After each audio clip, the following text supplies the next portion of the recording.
Hello বন্ধুরা, তোমরা সবাই কেমন আছো? আশা করি তোমরা সবাই ভালো আছো।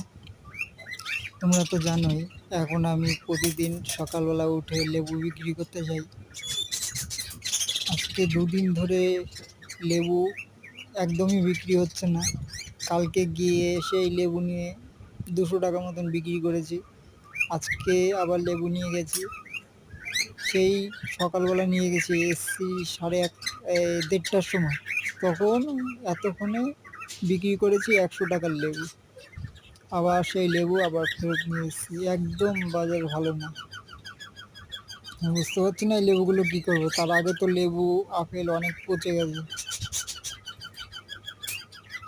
একদম ভালো না। এবার কালকেও যাবো, দেখি বেচা কিনা না হলে কি ভালো লাগে বলো? সারাদিনে 100 টাকা বিক্রি করেছি। 100 টাকা এই না খেয়ে না গিয়ে